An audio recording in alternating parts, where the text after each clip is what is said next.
दिव्या, तू इथे नाही म्हणजे तू आता हकललंस मला घरातनं आणि आता?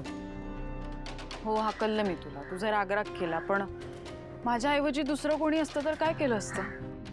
तू कसा वागलायस हे लक्षात कसं येत नाहीये चंदन तुझ्या? मी नाही माफ करू शकत तुला, आई आणि बाई आजी समोर नाही एक्सेप्ट करू शकत तुला.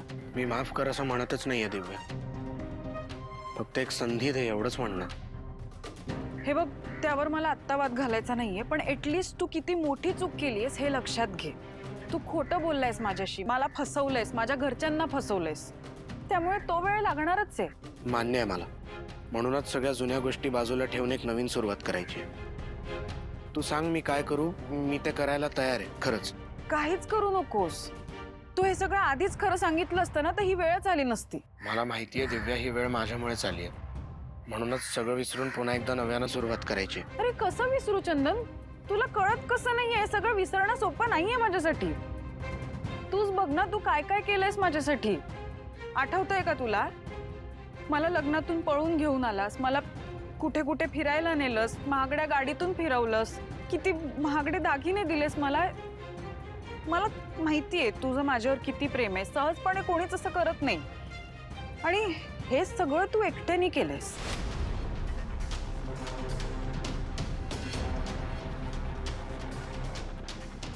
तू एकट्याने केलंयस ना सगळं, का कोणाची मदत घेतलीस? दिव्या, खरं सांगायचं झालं तर होती, मला एका व्यक्तीची मदत होती. कोणाची मदत? मला वाटलं तो हे सगळं तू एकट्याने केलंयस. नाही, आणि ती मदत मिळवणंही एवढं सोपं नव्हतं, पण हा एका व्यक्तीनं केली मला मदत. कोण आहे ती व्यक्ती? जाऊ दे दिव्या, नको, राहू दे. सांग चंदन. नाही दिव्या, नको, जाऊ दे. बरं बरं, मी ओळखते का त्या व्यक्तीला? आहे एक व्यक्ती आणि तू सुद्धा ओळखतेस तिला. हो, मग नाव सांग ना. आशूची बहीण कीर्ती.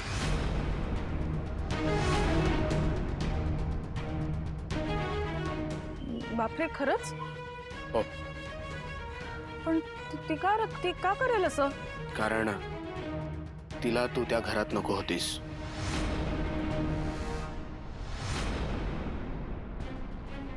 काय बोलू काही कळत नाही मला. दिव्या, हे बघ, मी मान्य करतो माझी चूक झाली. प्रेमापोटी मी चुकीच्या लोकांची मदत घेतली, पण आज मला कळलंय, प्रेमात फक्त प्रामाणिकपणाच टिकतो, आणि त्यानेच मी तुझं मन जिंकेल. थोडा वेळ लागेल मला मान्य आहे, पण मी थांबायला तयार आहे. तू किती प्रामाणिक होशील त्याचे गोडवे मी स्वतःच गायले ना आता. बाकी ठीक आहे रे, पण प्रेमात पण तू दुसऱ्यांची मदत घेतलीस. तुझं प्रेमही तुला स्वतःच्या बळावर जिंकता आलं नाही. तुझ्या या खोटारड्यापणामुळे ना चंदन, त्या गावात मी किती राबले हे माहिती नाहीये तुला, आणि हे असं सहजपणे विसरणं शक्य नाहीये माझ्यासाठी. तू जा इथून. मी मूर्ख आहे, मी का तुझ्यासारख्या खोटारड्या माणसाशी बोलायला येते माहिती नाही. जा, माझा राग वाढायच्या आधी इथून जा प्लीज.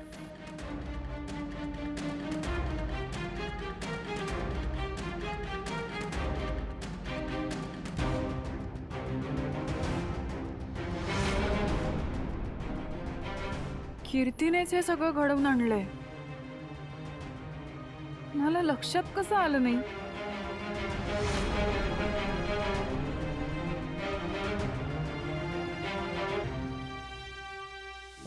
आई, औषध घे.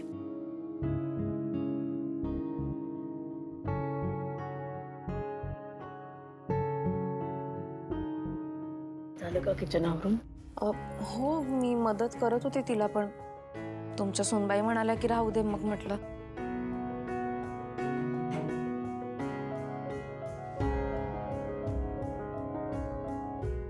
आज मूड वेगळाच आहे ना मॅडमचा? मी तिला रागवले ना, वाईट वाटलं असेल तिला. अगं, पण तू काही चुकीचं नाही रागवलीस तिच्यावर. मी तर म्हणते एवढंच करून चालणार नाही, कारण याआधी पण तू तिला बोललीस आणि पुन्हा ही वेळ आलीच ना. यात चूक फक्त शिवाची नाहीये, तिच्या घरच्यांची सुद्धा आहे. नाही, त्यांना कळत नाही, आशू जावई आहे ना त्यांचा. अगं, जावयाचा काही मान असतो की नाही? आपण त्यांच्याशी चांगले वागतो म्हणून फायदा उचलतायत ते, बस, बाकी काही नाही. मला असं वाटतं आपण जाऊन ताकीद दिली पाहिजे त्यांना, आणि स्पेशली ना त्या आजीला ताकीद दिली पाहिजे. तिला कळायला नको कशाला सारखं सारखं आशूला बोलावून घेते. नको, असं काही करायचं नाहीये. अगं, मुद्दामून नाही केलं त्यांनी. साधी माणसं आहेत ती तशी. त्यांना गरज होती म्हणून बोलावलं आशूला त्यांनी. अच्छा, म्हणजे पुन्हा अशी वेळ आली तर चालणार आहे तुला? नाही म्हणजे उद्या असं काहीतरी घडू शकतंच ना. पुन्हा हे लोक आशूला कुठल्या तरी वेगळ्या मिशनवर घेऊन जातील, आणि तिथे जाऊन त्याच्या जीवाला जर बरं वाईट काही झालं तर काय करणार आहेस तू? नाही, सांग ना. हे बघ आई, माझं फक्त एवढं म्हणणं आहे, आपण तिच्या घरच्यांना समजवायला हवं. नाही, ती शिवा तिच्या घरच्यांना समजवणार नाही. मी एक काम करते, मी जाऊन बोलते त्यांच्याशी. नको नको, असं काहीही करायचं नाहीये. हे बघ, मागच्या प्रकरणानंतर आधीच ते तुझ्यावर खूप चिडलेत.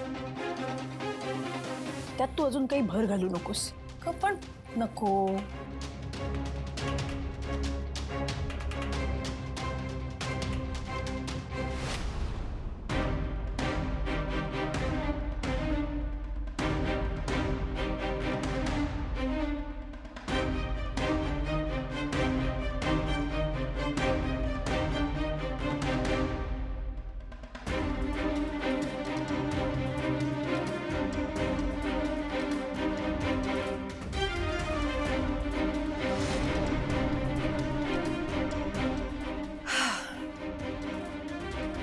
गुड जॉब दिव्या. चला, आता हे काम तर झालं. आता या कीर्तीला बघावं लागेल.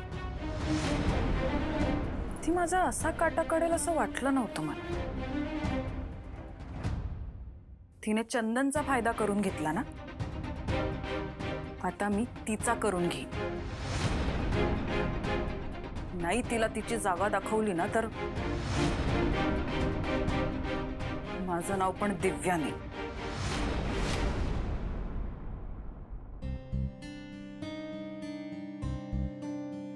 किती वेळा सांगितलं नको तिथं बोलायची सवयच आहे तुला. बाळ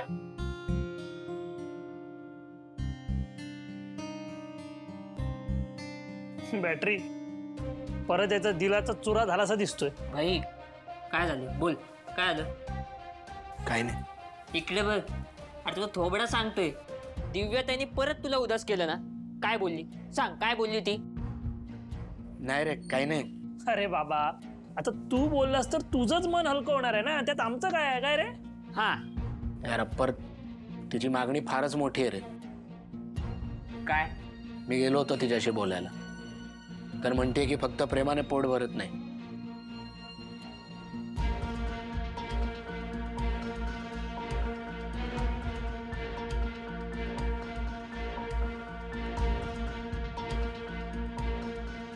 भाई, फारच सॅड आयुष्य झालं रे तुझं.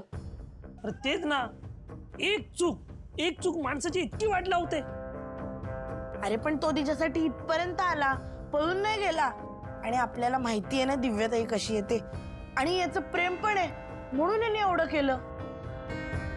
सायलेन्सर, पहिल्यांदा बरोबर बोललास बरं का तू. पहिल्यांदा. भाई, तू तिच्यासाठी एवढं सगळं केलं आणि ती तुझ्याशी असं वागते. माझा ऐक, मित्र म्हणून सांगतो, सोडून दे तिला. सोडून दे भाई, खरं सांगतोय, सोडून दे. हे फायनल आहे तुझं? तू सोडणार तिला? सोडशील? फायनल झालं. मी दिव्याला सोडणार नाही. अरे यार, तिचा स्वभाव कसाही असला तरी मला माहितीये की चूक माझी आहे, कारण माझं प्रेम आहे तिच्यावर. काहीही करून मी तिचं मन जिंकणार. भाई बघा, परत तूच नंतर उदास होतो आणि तूच खचतोस बर का. नाही बॅटरी, आता नाही. अरे पण भाई, अरे भाई, ऐकून तर घे. यार ए हा आगीचा गोळा इकडे कुठे चालला? अरे ही इथे काय करते? अरे कुठं निघाली?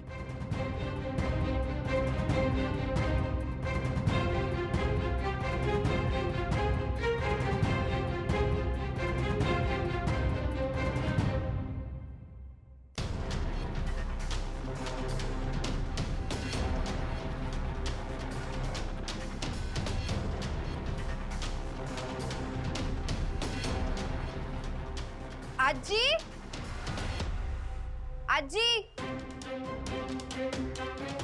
कसा झाला साताऱ्याचा दौरा? आले ना? अरे किती लय भारी झाला दौरा, एकदम मस्त. अगं बाई आरती की नाही, बसायला नाही आली मी. नाही तुम्ही एकट्याच? हो, मीच जाब विचारायला आली. कसला? का काही झालंय का? काय झालं, काय झालंय विचारायची हिंमत कशी होते तुमची? नाही, बरोबर आहे, आयता जावई मिळालाय ना, त्याला इथे बोलवून घरात थांबवून मुलगा मुलगा करून त्याच्याकडून सगळी कामं करून घेतली तोपर्यंत ठीक होतं. आता त्याचा जीव घ्यायला सुद्धा मागे पुढे बघत नाहीयेत तुम्ही. तो फक्त तुमचा जावई नाहीये, कुणाचा तरी मुलगा आहे, कुणाचा तरी भाऊ आहे. असा काय विचार करते? काय चुकीचा विचार केलाय मी? भाऊंना फोन करून त्याला तुमच्यासोबत पाठवायची गळ घातली होतीत ना? तुमच्या वयाचा मान ठेवून आशूला तिकडे पाठवलं ना आम्ही. मग काय झालं तिकडे? सांगा ना, काय झालं तिकडे? तुम्हाला काय वाटलं तुमची झालेली चूक लपवून ठेवली तर आम्हाला ती कळणार नाही, आणि आम्हाला जर कळलं तर आम्ही काही बोलणार नाही असं वाटलं का तुम्हाला? वस्तीतले लोक, तुमच्यासारखे वस्तीतले लोक ना आमच्या घरी कामाला असतात नोकर म्हणून, आणि त्या घरातला मुलगा जावई मिळालाय म्हणून काय डोक्यावर बसणार आहेत आमच्या? नाही नाही ताई ताई असं काही नाहीये, तुम्ही गैरसमज करून घेऊ नका. हे बघा, हे कोणी मुद्दाम नाही केला. अहो चूक झाली असेल. चूक झालीये. तुमच्या या चुकीमुळे माझ्या भावाचा जीव गेला असता तर काय केलं असतं आम्ही? हो अगं असं काय बोलतेस? हे बघ, चल आतमध्ये बसून बोलूया आपण. हा का? हो, कळू दे ना सगळ्यांना तुम्ही काय केलंय ते. नशिबात नसलेलं मिळालंय ना. आशुतोष देसाई जावई म्हणून मिळालंय म्हणून किती फायदा करून घेताय त्याचा कळू देत नाही ते सगळ्यांना. आजवर जावयासाठी काही केलंय का? छोटासा दागिना तरी? हे बघा कीर्तिताई, तुम्ही तुम्ही काहीतरी चुकीचा अर्थ काढताय. जे झालं ना त्यासाठी मी तुमची माफी मागते पाहिजे तर. एवढी मोठी गोष्ट झालीये ना, त्यामुळे फक्त माफी मागून काही होणार नाही. हे बघा, मी हात जोडते तुमच्या पुढे. खरंच माफ करावं, खरंच चुकून झालं, मुद्दाम नाही केलं हे काही. हे बघ कीर्ती, अगं चूक झाली हे मान्य आहे, पण तुला एक सांगते, शिवा आशूला काय बी कधीच होऊ देणार नाही. हा, आता ती आहे याचीच वाट बघत बसायची का आम्ही? हा नाही, तसं नाही हो, पण शिवानीचं खरंच प्रेम आहे हो जावई बाप. एक मिनिट, कसलं प्रेम? कसलं प्रेम? सगळी नाटकं आहेत ही. खरंच जर प्रेम असतं ना तर आशूला घेऊन गेली नसती तिकडे. आणि नेहमी म्हणते ना तुमची मुलगी मी समर्थ आहे म्हणून. मग आता का आशूचा जीव धोक्यात घातला तिने? तिनं नाही टाकलाय जीव धोक्यात तिचा. तुम्हीच घेऊन गेला होतात ना, म्हणजे तुम्हीच जीव धोक्यात टाकलात. मग आता का हात झटकताय? आणि तुमच्या माफीने माझ्या आईची तब्येत बरी होणार आहे. काय झालंय तेच नाही. काय झालंय त्यांना? लेकाच्या काळजीने आजारी पडली ती, आणि तुम्ही करा तुमच्या लेकीचं कौतुक. जर कुणाला काही झालं असतं ना तर मी सोडलं नसतं तुम्हाला. हे बघ, हे असं काय होईल असं ना आम्हाला माहिती नव्हतं ग. याच्यामध्ये शिवाची काय बी चूक नाहीये. नाही, करेक्ट आहे, शिवाची चूक नाहीच आहे. नाही म्हणजे शिवाने आधी तिथल्या लोकांची फाईट केली, मग मला वाटते की त्याच लोकांनी जगदीश काकांना हेल्प केली असणार आशूला किडनॅप करायला. पण यात शिवाची चूक अजिबात नाहीये. तुला डुचकेगिरी करायला एक मिनिट, एक मिनिट, काय म्हणालीस तू? नाही, काही नाही, मी कुठे काय म्हणाले. मी सगळं ऐकलंय. शिवाने फाईट केली तिकडच्या लोकांची. हा, आणि मग त्याच लोकांनी राग धरून जगदीश काकांसोबत आशूला किडनॅप केलं असणार, म्हणजे कदाचित. अजूनही तुम्हाला असंच वाटतंय का तुमच्या मुलीची चूक नाहीये म्हणून? हे तुमच्या मुलीला कळत नाही का कुठे गेल्यावर कसं वागायचं ते? का सगळीकडे तिला तिची वस्तीच वाटते? हे बघा, मी माझ्या शिवानीचा स्वभाव चांगलाच ओळखते. तिने ना हे काही मुद्दामून केलेलं नाही हो, तिच्याकडनं चुकून झालं असेल, त्यासाठी मी तुमची माफी मागते पाहिजे तर. अहो, मुद्दाम नसेल केलं म्हणून किती चुका सहन करायच्यात आम्ही? मग आमच्याकडून पण एखादी चूक होऊच शकते. हे बघा कीर्तीताई, हे बघा, मला मान्य आहे ना आमच्याकडनं चूक झाली. मी हात जोडते तुमच्या पुढे, हवं तर मी तुमच्या पाया पडते. हात जोडलेत ना, आता पाय धरताय, घ्या धरा पाय.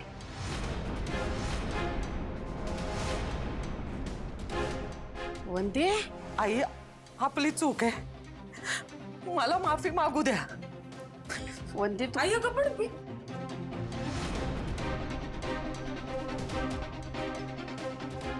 आमची चूक झाली, आम्हाला खरंच माफ करा.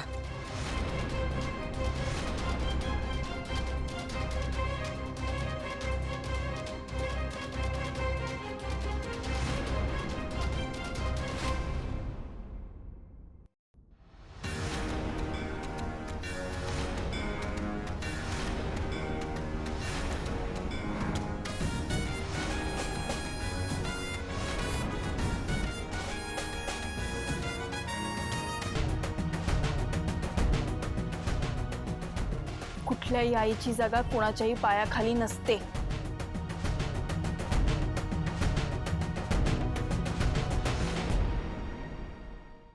हा सगळा काय प्रकार आहे? कुठे काय सगळं बाहेरून बघितलं मी. थांब शिवानी, त्या बरोबर बोलतायत. हे बघ, आपली चूक आहे. आई थांब, चूक आपली असली तरी हा सगळा काय प्रकार आहे? तू घरात येऊन पण बोलू शकली असतीस. तुझ्या घरात पाऊलही टाकायचं नाहीये मला. पाऊल ठेवायचं नाही की सगळ्यांसमोर तमाशा करून दाखवायचा आहे? माझ्या आईला सगळ्यांसमोर पाय धरायला लावून तुला काय मिळणार आहे? हा, आनंद मिळाला का? आणि मुळात तू इथे आलीसच का? तुला वाटतं हे सगळं मी केलं ना, तर मला बोल ना, इथे येऊन तमाशा करायची काय गरज आहे? आणि हे सगळं जर मी खरी सांगितलं ना तर सीताईंना पण नाही आवडणार आहे. मी जे केलंय ते आईच्या सांगण्यावरूनच केलंय.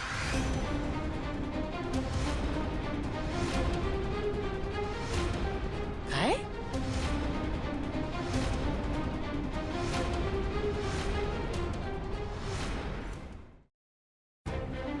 सीताई का हे सगळं करायला सांगतील? कारण तिच्या मुलाच्या जीवावर बेतलं होतं आणि त्याला जितकी तू जबाबदार आहेस ना, तितकेच तुझ्या घरचे पण आहेत. कीर्तीताई, मी खरंच तुमची माफी मागते, आणि ह्या सगळ्यासाठी फक्त आणि फक्त मीच जबाबदार आहे. मला खरंच माफ करा, माझी चूक झाली. अहो, किती वेळा 30-30 कॅसेट गाणार आहात तुम्ही? माफ करा, माफ करा. या शिवाने पण तेच केलं घरी, हो ना ग? ही तुमची नेहमीची पद्धत आहे का? आधी माती खायची, मग तोंड बारीक करून बसायचं. तुझ्या नेहमीच्या पद्धतीबद्दल बोलू का मी? काय बोलणार आहेस तू? मला हौस नाहीये तुमच्या या वस्तीत यायची. आणि एक गोष्ट लक्षात ठेवायची, यापुढे आशूला कुठल्याही कामासाठी इथे बोलवलंत ना तर गाठ माझ्या आईशी आहे. कळलं? लक्षात ठेवायचं.